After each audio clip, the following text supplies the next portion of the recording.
Imagine you're sitting in the back of a luxury sedan, moving silently through the rain-slicked streets of a major financial capital. To the world outside, you are a ghost. You are surrounded by 3 tons of reinforced steel and ballistic glass. Your driver is a specialist in evasive maneuvers, and your lead security detail follows in an inconspicuous SUV 20 yards behind. You have spent millions of dollars to ensure that no physical force on Earth can touch you. You feel a profound sense of equilibrium. You are encased in a physical fortress that has remained largely unchanged in its philosophy for a century. But as you glance down at the smartphone in your hand, that equilibrium vanishes. A single notification light flickers. It is a file path from an unknown sender.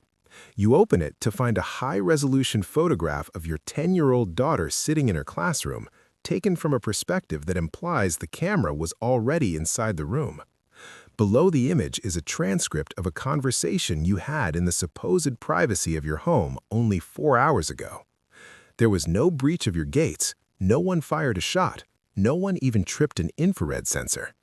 The men with the guns outside your car are suddenly as useless as stone statues.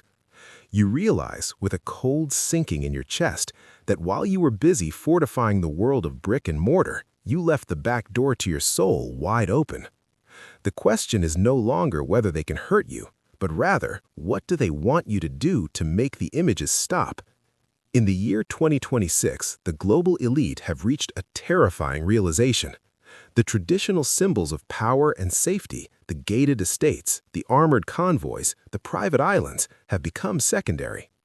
We are entering a period where billionaires fear digital exposure more than physical threats. A kidnapping can be negotiated, a physical assault can be repelled, but a digital execution is permanent, scalable, and impossible to retract. Today, we are exposing the fundamental shift in the architecture of fear. As we move deeper into an era where our lives are mirrored in the cloud, the ultra-wealthy are discovering that their greatest vulnerability is not their pulse, but their data. This is not a story about hooded hackers or complex code. It is a story about the weaponization of information and the collapse of the secure bunker myth.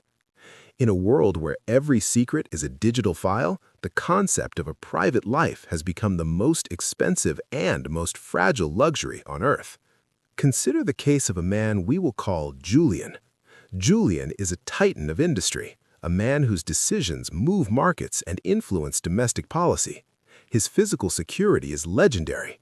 He lives on a compound that is essentially a self-sustaining sovereign state. To get to him, you would need an army.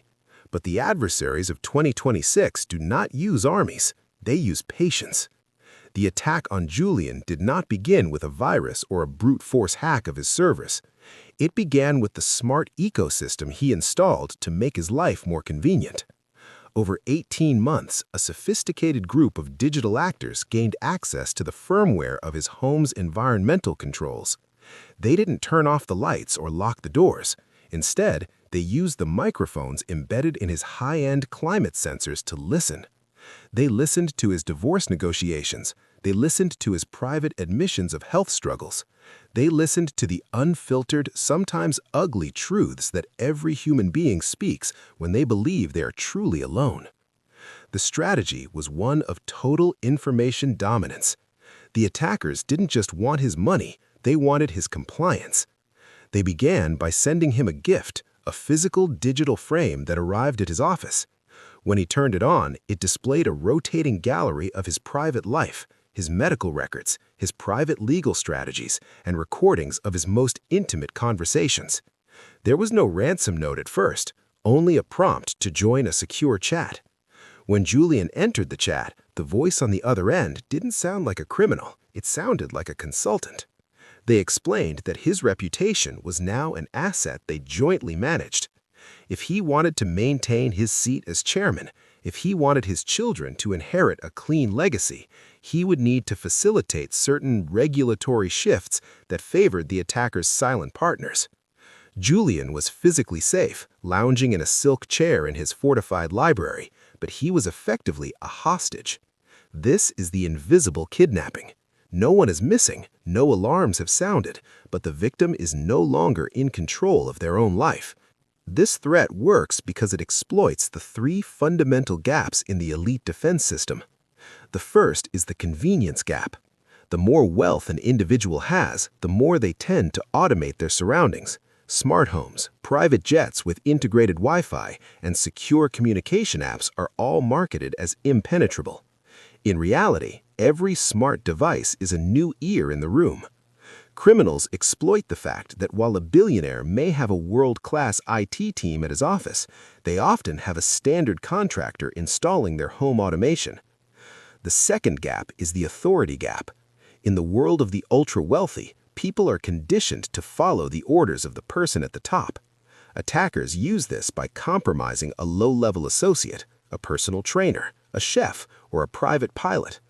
By infiltrating the digital shadow of someone the billionaire trusts, the attacker inherits that trust. They don't need to hack the billionaire, they just need to send a message from the pilot's phone saying, "The flight plan is changed. Please click here to authorize the new landing strip." The third and most potent gap is the psychological gap. Smart, successful people often suffer from a specific type of hubris. They believe that because they are masters of their professional domain, they cannot be fooled by internet tricks. They look for the obvious signs of a scam, the broken English, the urgent demands for gift cards. They are not prepared for a scam that is tailored to their specific life. They are not prepared for an attacker who knows the name of their first dog, the exact date of their wedding anniversary, and the specific jargon of their industry. This is social engineering at a surgical level. The technology is merely the delivery mechanism. The true exploit is the human heart and its desire for privacy, reputation, and the safety of one's family. Why does this work so effectively on the elite? Because wealth increases the surface area of your life. A person with a modest income has a small digital footprint. A billionaire has a massive one.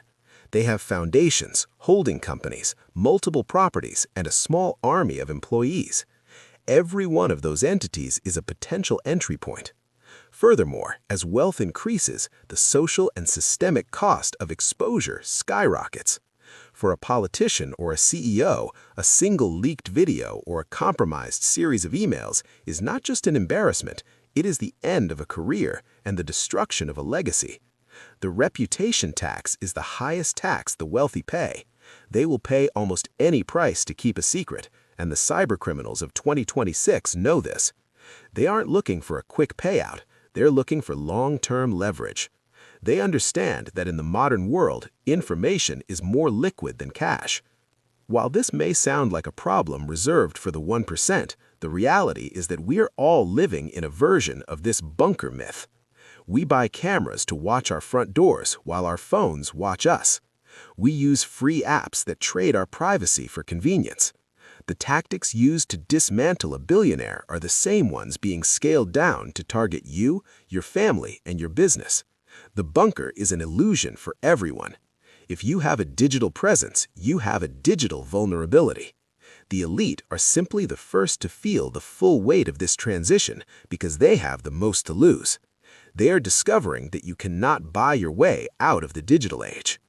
To protect yourself in this environment, you must adopt the zero-trust mindset. First, understand that physical does not mean secure. Just because you are in your home does not mean your conversation is private. If you are discussing sensitive matters, financial, legal, or personal, the only safe environment is one without a connected device. Turn the phones off, or better yet, leave them in another room. Second, verify the out-of-band signal. If a trusted contact sends you an unusual request, do not reply within that same thread. Call them on a separate line. Use a pre-agreed-upon safe word that has never been typed into a phone or sent in an email. This simple analog habit is the only thing that can defeat a high-fidelity AI voice clone or a deepfake video. Fourth, minimize your digital shadow. Be ruthless about what you and your family share online. Photos of your home's interior, your travel routines, and your children's schools are not just memories, they are data points for a professional predator. Teach your family that privacy is a form of security. Fifth, normalize the friction of verification. We are taught that technology should be seamless and fast, but in security, speed is your enemy. If a request feels urgent, that is the exact moment you should slow down. Take an hour, consult a third party. The crisis created by an attacker is almost always a lie that relies on your panic to succeed. The fortress of the future is not built of stone, and it is not guarded by men with guns. It is built in the mind. It is a structure of skepticism, a habit of verification, and a respect for the power of information. As we move further into 2026, the walls of the bunker will continue to thin. The windows will continue to widen. We must stop asking how to keep the world out and start asking who we have already let in. The billionaire behind the glass is not safe because he has more money. He is in more danger because he has more to hide. If this investigation has changed the way you look at the devices in your pocket or the walls of your home, share this video. Send it to your family, your colleagues, and your inner circle.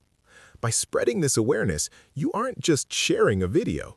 You are hardening the perimeters of the people you care about. To continue your education in this invisible war, subscribe and turn on all notifications. The gates are locked and the guards are at their posts, but the most important security protocol is the one you practice every day. Stay vigilant, stay skeptical, and most importantly, stay secure.